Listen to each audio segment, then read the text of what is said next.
Breaking right now at 10 o'clock, Indiana's abortion bill heading to Governor Eric Holcomb's desk. The near total ban on abortion passed 29 to 18 after more than 3.5 hours of debate.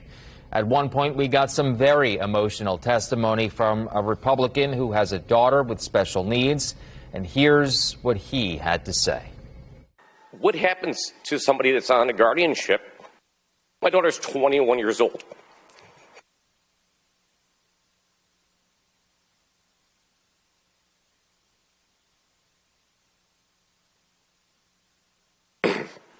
Excuse me. If she lost her favorite stuffed animal,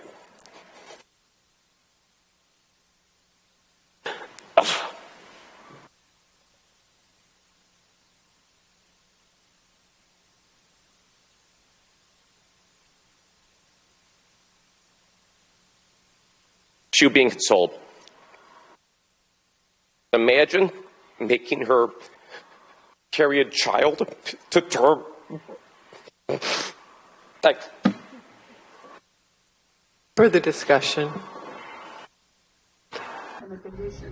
Emotional moments there. The big debate is the exception for rape and incest and what will become of young girls who become pregnant. Senate Minority Leader Greg Taylor pressed bill author Sue Glick on that question.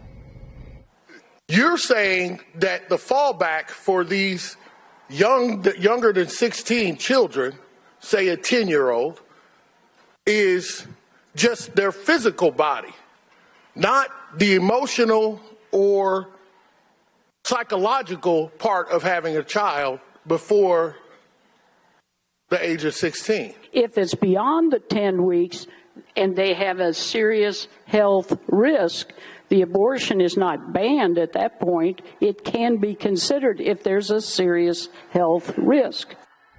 And protesters had been outside that chamber all night long. We'll have much more on that throughout the newscast. The Indianapolis doctor, meanwhile, that performed an abortion on a 10-year-old rape victim from Ohio is speaking out against the bill, that will now head to the governor's desk. Dr. Caitlin Bernard said in an interview with CNN that even though the proposal includes exceptions, it just goes too far. It's very scary for physicians to have a patient in front of you that you know exactly what they need, you know how to treat them, you know how to prevent hemorrhage, you know how to prevent infection, you know how to save their lives. And yet you're wondering, well, who do I have to check with? Who's going to second guess me? Do I call my lawyer? Do I call the county prosecutor? Is this going to go to the state attorney general, which we know can be incredibly dangerous for physicians, as I've experienced. And we don't know the answer to that. And that's one of the things that's making this such a difficult process for patients, right? The impact on the physicians means that they can't take care of patients the way that they need to be able to, and patients will be hurt. Dr. Bernard says she sees patients every day that fit into the exception category. Well, the Senate gave final approval to the inflation relief bill. Meanwhile, it includes $200 rebate checks. That's less than the $225 that Governor Eric Holcomb had asked for. The bill also calls for $1 billion to go towards the state teacher pension fund's future obligations. The bill now heads to Governor Eric Holcomb's desk for his signature as well.